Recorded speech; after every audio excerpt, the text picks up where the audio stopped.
Hello, you're tuning into episode 113 of the Steam Deck podcast, Flip Screen Games, a weekly podcast all about Valve's portable PC powerhouse, the Steam Deck. I'm your host, Tim Radford, joined as always by my very good friend and co-host, Mr. Max Wright. Ahoy, ahoy, Steve. Happy Thanksgiving, everyone. Happy if you're wondering where Pete is, he's out killing turkeys and doing some pagan traditions or whatever they do. I don't really know. He's buckling his shoe right now. And then, do you know what, tomorrow? 1, 2, buckle my shoe. 3, 4, buckle some more. on my door, innit? Oh, is that what it is? I thought it was buckle some more. Because I every time I've heard like that, I think, that's so lazy. Think of something else. Don't just go, I thought it was knock at my door. Let's have a look. And it's Justy, it's Snoop Dogg here with my turkey dinner for Thanksgiving. It is knock at the door. It is knock at the door. Why did I think it was buckle some more? Maybe See, this is a Mandela effect, I think. I think no, some I think people... I'm just an idiot. I don't know about that. I think people are just like, well, okay, buckle some more. Again. Why not? Buckle again. It's just is laziness. Like tricks that you miss here and then you just can't stop doing it. Yep. Fingered an Owl. That's that classic Justin Timberlake one. Coming back into you when I fingered an owl. Oh God, what was it? It's like, you know the song by James Blunt. Yeah. And he says, beautiful. Yeah, and he says, of that I'm sure. I saw a ghost of that I'm sure. Yeah. Henry, no word of a lie, thought it was, I saw a ghost of Adam Shaw. And I thought he was taking the piss. And he goes to me, who's Adam Shaw? And I'm like, are you joking? He's like, no. And he starts Googling who Adam Shaw is. And I'm like, the lyric is of that I'm sure. I saw an angel, I think is actually the lyric. I saw an angel, yeah. I saw an angel of that I'm sure. He smiled at me on the halfway, but she was with another man. I love that song. I was obsessed with that when I was growing up. Of course you were. It's a great song. It's a banger. It is a great song. He's re-released that album as well. Is he? I love James Blunt. I think he's he's such a funny guy. I've always wanted his Twitter book. You know, the one he does a book of just like insults back at people. It's really good at the clapback. He's good at the clapback. He is. He's very good at the clapback. Anyway, this is like the last 2 weeks of Robbie Williams chat we've had with Pete. No one knows about Robbie Williams. Oh yeah, that was pre, wasn't it? Oh well, at least we're recording this time. That's all of Mike. The fact that no one in America knows who Robbie Williams is. If right now, if you are in America and you either know or don't know who Robbie Williams is, please in the comments or in Discord or write in an email, just say, I know who Robbie Williams is. I don't know who Robbie Williams is. Yeah. Because I'd love to know. And tell us where you're from. Mm-hmm. I'd like that. You looked right in the camera there and it made me feel really seen and like in like a quite an uncomfortable way as well. I don't think you've ever looked. Oh, no. We're literally having a conversation, but you looking at me directly is making me uncomfortable. Okay. Max there with his hatred for eye contact. Don't read into that too much. Anyway, when I had to talk about music or missaid lyrics, we're here to talk about the Steam Deck. And this week is the kickoff of the Steam Autumn Sale. The Steam Awards is obviously Black Friday tomorrow, or today, as if you're listening to it, on the day it goes out. And before that, we've got a follow-up on the last 2 weeks of conversation about this controller, and seemingly more news about the controller, again from, sadly, it's Bradley, who's been doing some more digging into the Steam VR drivers and has found actual models, like a rendered thumbnail of both the Roy controller, which, if you'll remember, is the VR controller that is supposedly for the new Decade headset, and the controller called Ibex, codenamed Ibex, which is the seemingly Steam Controller 2, the successor to the Steam Controller, whatever they're going to call it, which I really think looks adorable. I love it. I love the little joysticks in the middle. I think it looks cute. It looks like a little... Yeah, I'm with you there. It looks like, at first glance, you think, oh, that's quite uncomfortable. And then I remember how like ergonomic the actual Steam Deck is and how comfortable that is. And I'm like, oh, I can actually see this happening. Yeah, because the edges of this controller sort of look like they've got the same grips as the Steam Deck itself. And then the joypads are actually probably even better positioned because they're sort of on a 45-degree angle where your thumb goes down into that space. So they're probably more positioned in order to accommodate your thumb. And I do like the look of the controller. I mean, this for me, depending on the price, I think it's going to be a day one purchase. Oh, absolutely, yeah. But we've been talking about it for 2 fucking years. If we didn't buy one of these on day one, or like beg Valve to send us one, we'd be not doing our job properly, would we? I don't think. Yeah, that's true. But I mean, I'm through the roof excited about this actually being a thing, and I think the idea that they're going to be announcing some kind of hardware at the Game Awards is seemingly more and more a possibility at this point. Even if it's not at the Game Awards, around the Game Awards or in the new year, there's something coming. You don't accidentally pop this into a driver that you release if you're not getting near to it. However, we have heard from, sadly, it's Bradley on last week's show, if you didn't listen to it, that the controller is currently going through like tooling ramp up. So it's entering into production, but it's not quite there. But doesn't mean that we won't see an announcement and then kind of a pre-order process. Yep, I think we've seen a lot of designs in the last few years, I guess, or at least definitely in the last year, of people going like, "Oh, here's what I think the Steam Deck 2 or Steam Controller 2 should look like." They've tried to cram it all on, and it looks sort of unnatural. And I've always thought like, it's the kind of thing that if anyone's going to get it right first time, it's going to be Valve, and I think they've nailed a lot of this stuff here. And yeah, I'm not expecting to have it hands on anytime soon. But you're right. I think it's potentially an announcement, potentially like a pre-order phase, and then maybe we'll get it in. How long would you say production like that would take? Let's say it went into full production tomorrow. Do we think it'll be out for like February, maybe?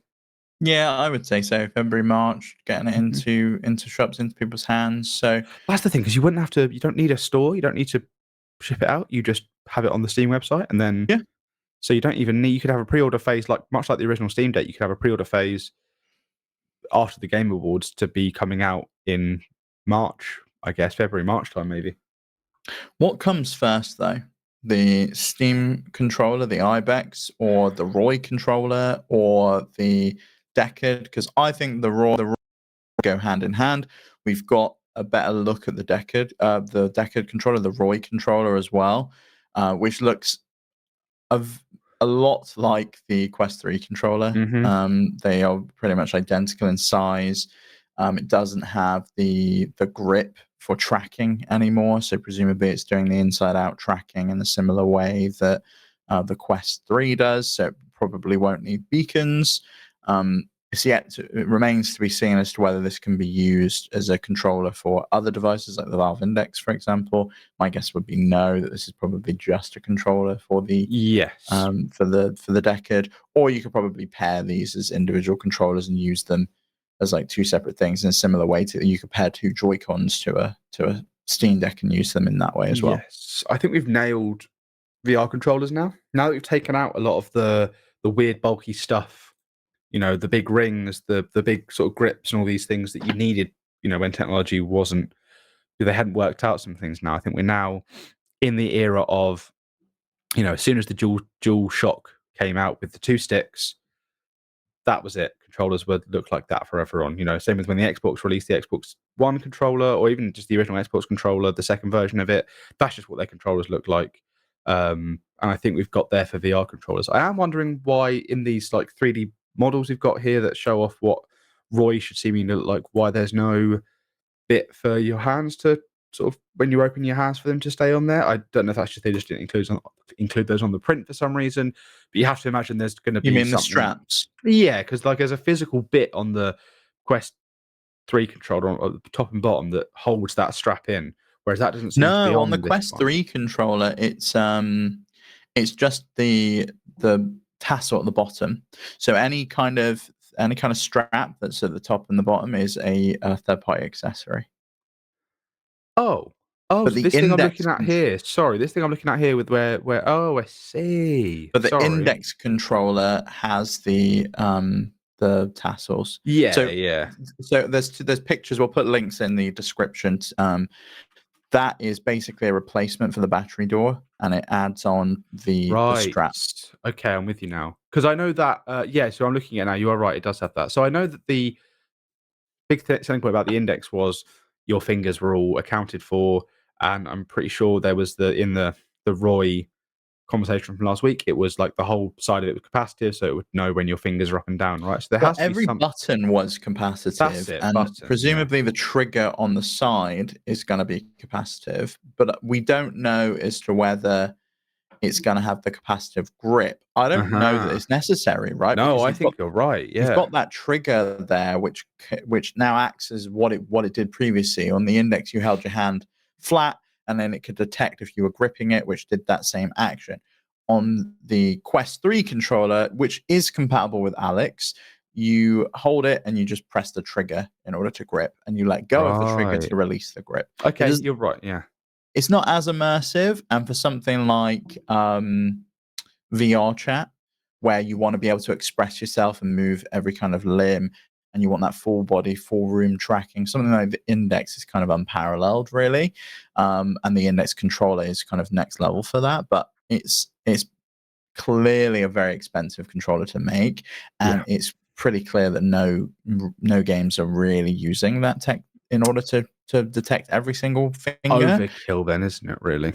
I think so, especially if you're trying to get that price point down that we spoke about last week, where you want to get that price for, potentially under 300, under $400 to compete with something like the Quest 3, which I Yeah. think they've got to be looking at doing, because the Quest has really kind of just stolen the VR Mhm. market.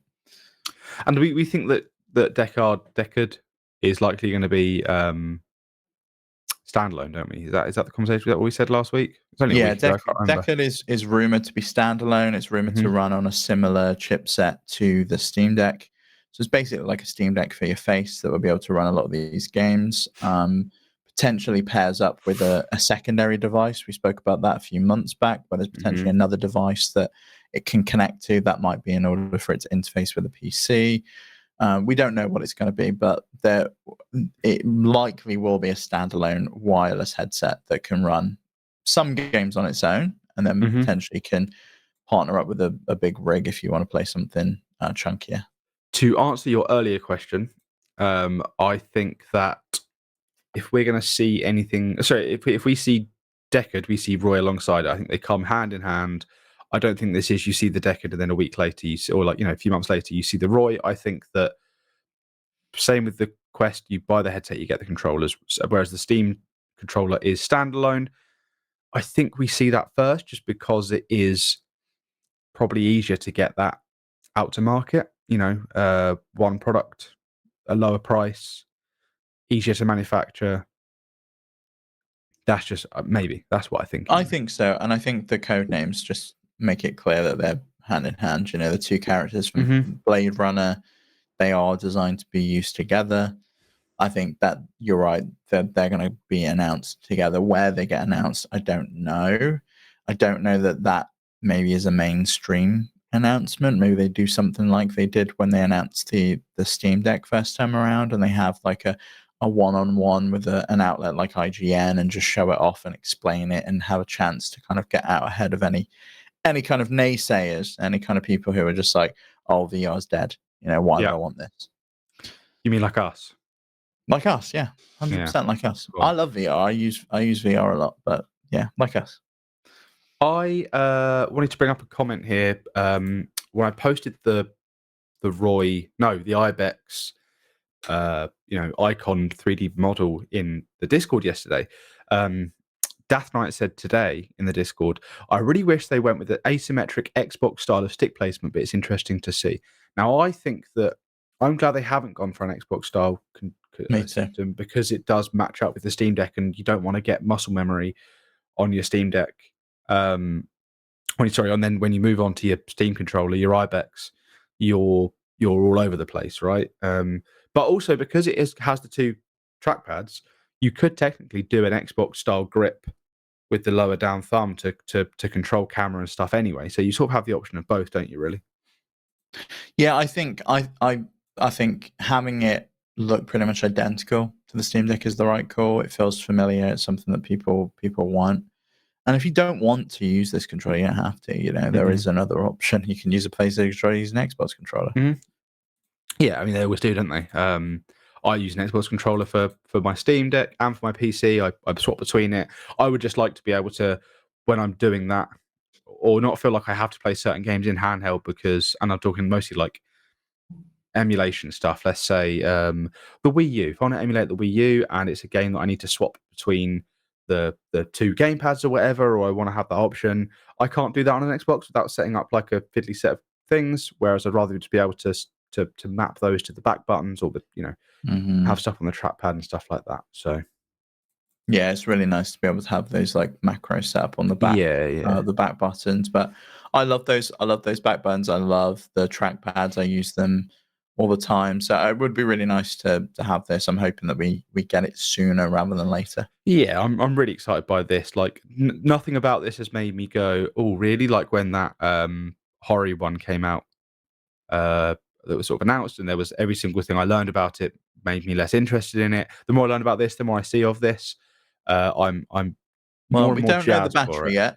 Could be like it's five hours. It could be really expensive. true. There's a lot of things that could be a nail in the coffin, but I feel like they're primed to get this one right. They didn't get it right with the Steam Controller 1. I think they are ready to get it right with this one. They need to announce this by the end of this year for me to get a point on the They do board, need to right? announce it by the end of this year for you to get a point, yeah. Okay. Come on. I don't know if you Awards. said announced or released, so we'll have to wait and see. Shit, yeah. I'll look it up. While you're doing that, it is time to thank our Patreon producers for the month of November. For the last time, they are Arnold J. Rimmer, Christopher Valence, Steve Stumpy, Susan Likes Cats and also Boobies, Ty the Dude, Budovic, and Wackahula. Thank you all so much for your support over at patreon.com/FlipScreenGames. If you want to head over there and help us out, you're more than free to do so. You can find everywhere else we are on the web over on our website, flipscreen.games. Come join Discord. Come give your 2 cents on whether Robbie Williams is a real person or not.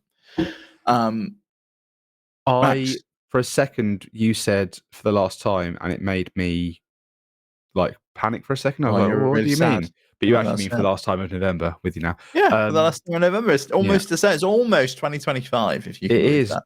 It is horrible, isn't it? But it means we're closer to the Game Awards. Is that next Friday? I think so, yeah. Wow. No, okay. Friday after is the 12th, right? God, okay, fine. There will be a new piece of hardware announced by Valve. Announced. So okay, so you'll be all right if it's announced. Yeah. I thought that was such a safe call for you as well. I thought for sure the Deca was going to be announced this year because we've been speaking about it forever. Or they could have had like some kind of revision to the Steam Deck. It could have been like a Steam Deck Lite or something. Like, yeah. I thought for sure you were going to get something. Hey, I've had a great year so far. The predictions. Yeah. So are you tied at the moment? I think with Pete. Or so I don't think Pragmata's releasing in 2024. So I've marked that as green. Yeah, so I've got 1, 2, 3, 4, 5 definites, and Pete has half. He's got some half points. Yeah, one. I think I'm going to argue that he doesn't even get that. I'll be honest with you. Well, it hasn't actually been announced. Yeah, you're right. They haven't launched it. In fact, I saw an article the other day that said Xbox has its own thing, but it can't release it. So actually, it might even never happen. Yeah, I think so. Yeah, I think I'm looking good here. Really good. Max sitting pretty. If you want to learn more about the predictions, head over to our sister show, the Flip Screen Games podcast. We will be doing an episode, and it's probably my favorite episode that we do every year, where we go over the predictions. We figure out who wins. They win a trophy. And then we also do our predictions for the following year. So we will predict things that we think will come true. Yeah, cannot wait. Speaking of predicting, Max, you got any predictions as to who is going to be nominated in this year's Steam Awards? They are now open. It is available for everyone to nominate during the autumn sale, which ends December 4th at 10 a.m. Pacific. So if you have some of your favorite games that you want to nominate, there are 11 categories this year, which are Game of the Year, VR Game of the Year, Labor of Love, Best Game on Steam Deck, Better with Friends, Outstanding Visual Style, Most Innovative Gameplay, Best Game You Suck At, Best Soundtrack, Outstanding Story-Rich Game, and Sit Back and Relax. I like how this is done because when I saw this, I was like, oh, there's too many games for me to choose here. Like, or like the Game Awards, they give you things, and it's not necessarily your things. But I've just clicked this, and it's got a list of all the games I've played in the order of how much I've played them, which I think is a really nice system because it means I can just click Balatro every single time without having to scroll too It far. is. Balatro is my favorite VR game too. Oh yeah, I forgot about that. I don't think I've played any VR games. What's my nominee here? Nothing. You haven't played any eligible games this year. Brilliant. Yeah, I think that we're going to see a lot of you know Helldivers and Balatro and like the big sort of success stories of the year.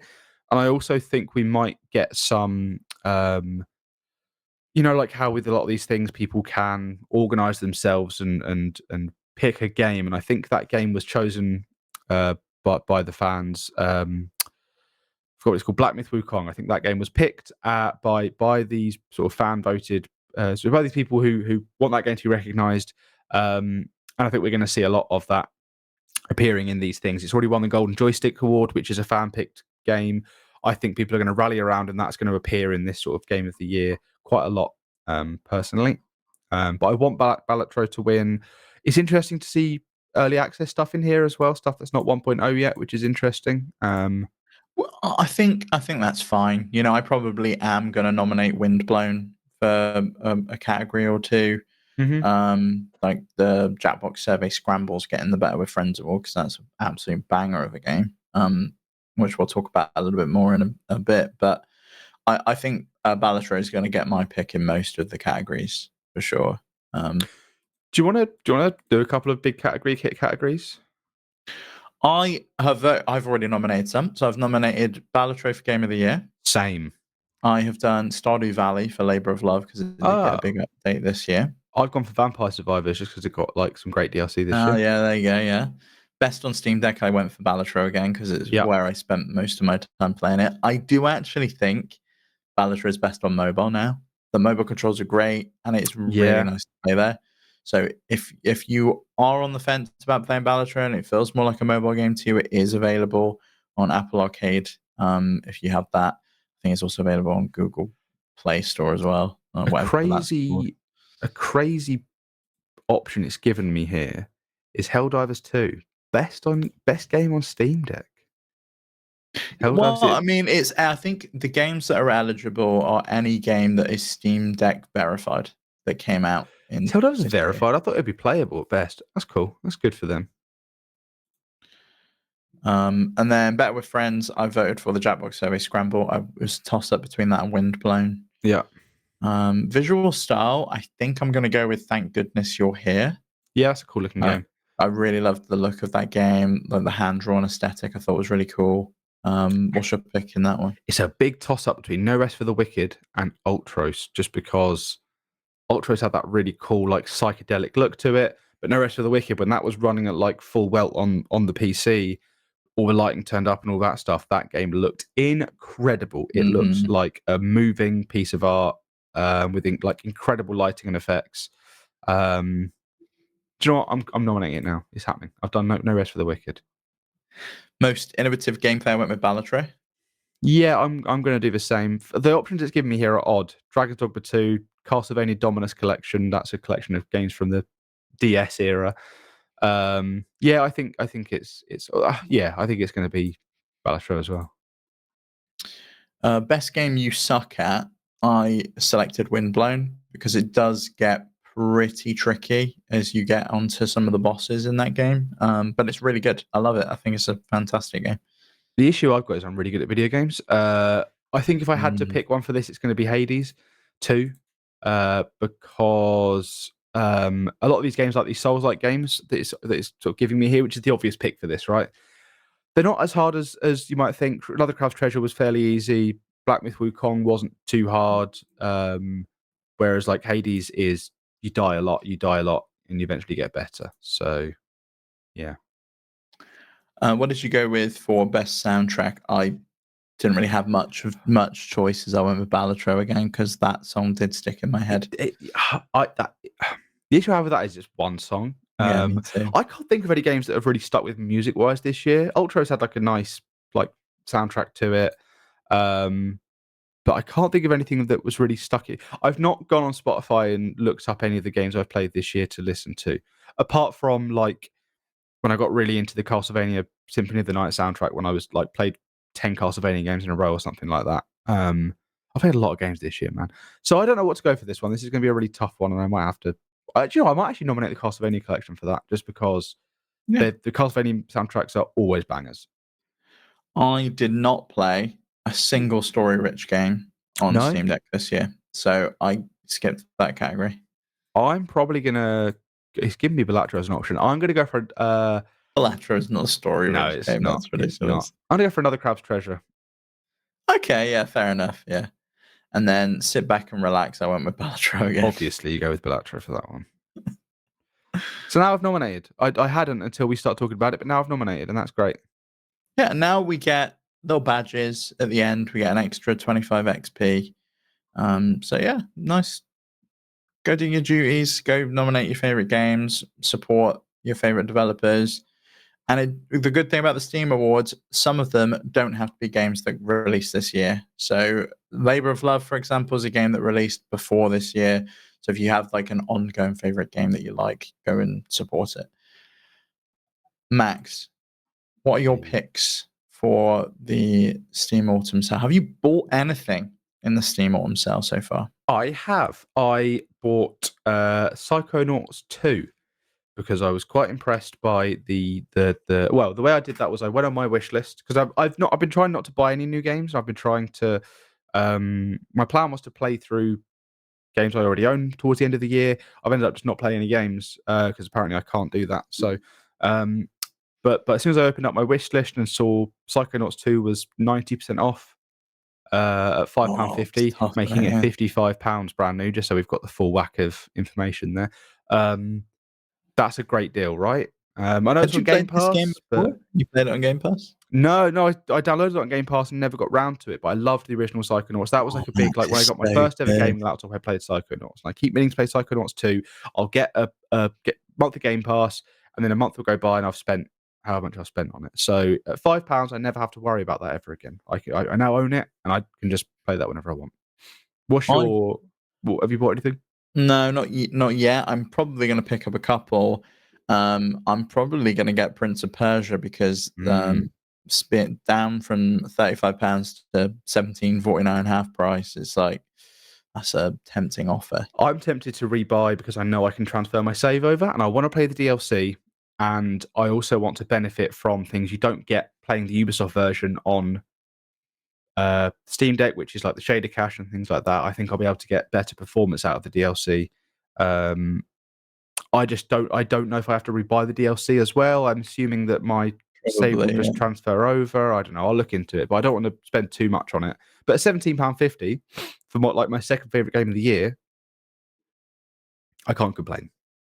Yeah, see, this is what always happens to me is I'm so busy throughout the year. It gets to the end of the year and I get 2 weeks off of Christmas. Mm-hmm. So it's like I'm off from the 21st and I don't go back till the 2nd of January. So it's like I've got a decent chunk of time. And that's usually when I'll play video games. So I'm going to stock up, I think. And I do want Prince of Persia. The kind of quandary I'm always having with myself is there's going to be the holiday sale that's coming at the end of December. So it's like, do I just wait? Is that going to be any better though? That's the big question. Is that Possibly going to be not? But it's Christmas. It's my birthday. I sometimes get a Steam gift card. It's like sometimes it's good to wait.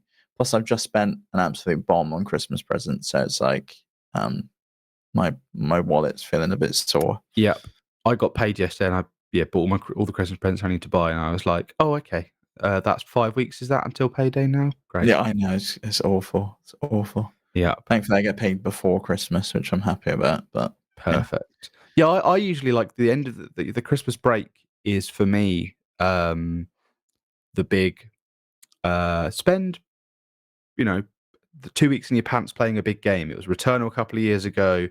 It was Xenoblade Chronicles 3. It was Xenoblade Chronicles 2. But there's always it's a time for me to get into something deep and big. Hello. And the game that's been sort of tugging on me and for fuck's sake, the game that's been making that was unintentional, I promise. The game that's been Just getting your juices flowing. get my juices flowing, like, you know, getting me all hot and bothered was Metaphor when Metaphor came out. Some very generous friends of mine gave me some Steam credit, and I was going to buy that. But because of my ban on new games, I didn't do it. Metaphor's already 25% off at 40 something pounds, 46 pounds, Which something like that. I think is £45. like a prime example as to why you shouldn't buy games at launch. Like, Yeah. unless you are reviewing them and you want to talk about them with friends, or it's like one of your favorite franchises of all time and you're like heavily anticipating it, just wait like 2 months and it's going down 25%. Like, Yeah. you'd be silly not to. Like, you don't have to buy it at full price.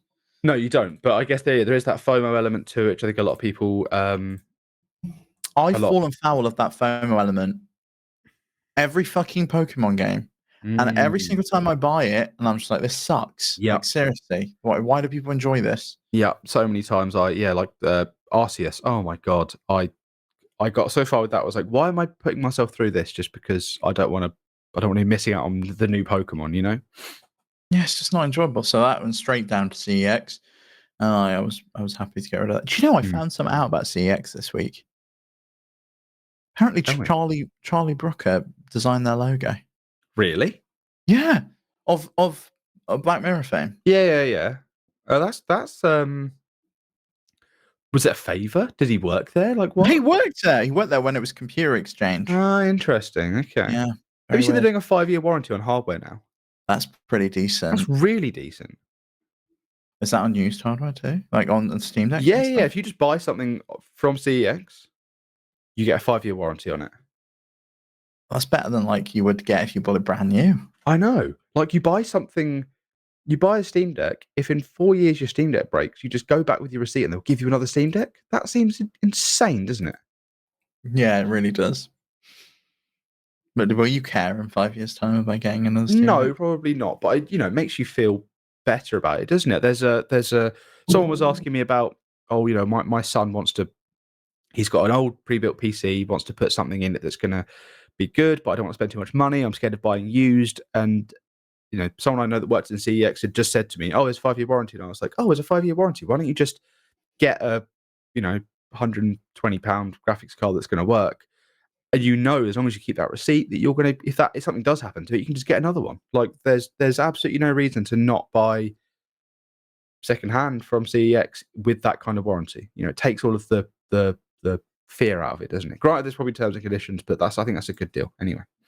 Plus, Charlie Brooker designed the logo, so yeah, and did a load of adverts. Yeah, it says the CEX logo was designed by Charlie Brooker. Interesting. I think he was a founder of the company. Really? Does the C in CEX stand for Charlie Brooker? No, it's weirdly not. It's weird that they call it sex. They pronounce it sex, isn't it? Which is stupid. It is not. Stupid. Come on. You're just saying that, like, because you want the teenage boys that go in there that's thinking of like some BO to laugh. You're right. Yeah, Ollie Smith, 2 Ollies, Oliver Bull, Hugh Mann. Nah, come on. Humongous. Paul Farrington, Robert Dudani, Charlie Brooker. None of those are like smelly goth names. Like none of them are like monster drinking. Just imagine that, like Charlie Brooker, renowned comedian and commentator and writer of Black Mirror, designed the logo for a secondhand games shop. Crazy. I mean, I want to hear some. I can't wait to Mike Ashley to release his hit comedy series about drinking from giant mugs or something. I don't know. Do you think we're going to get a 2024 wipe this year? Did he do last year? I don't think he did. The last one he did was like the viral wipe, like the one about COVID. I really liked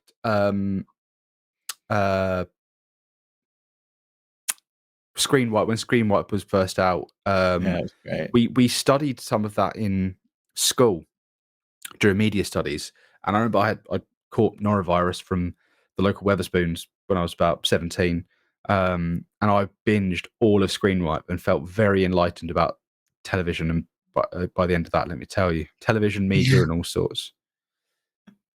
He's so funny. It's He like is it was funny, like and he's Cheeky Burp for a more adult yes, generation. yeah, It was he's great. funny. He's knowledgeable. He understands how these things work, and he puts it in a way that is, believable. I do And I think it's a shame that Black Mirror has become so Americanized when I think it was yeah. so good at the beginning when it was sort of a more British show. But Do you ever watch Dead Set?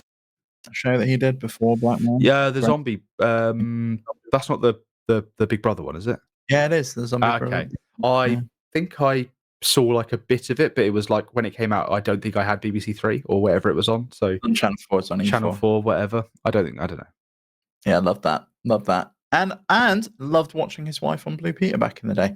But anyway, enough about Oh yeah, Charlie Brooker. Connie Huck. Connie Huck, Yeah, loved her. She was great. yeah.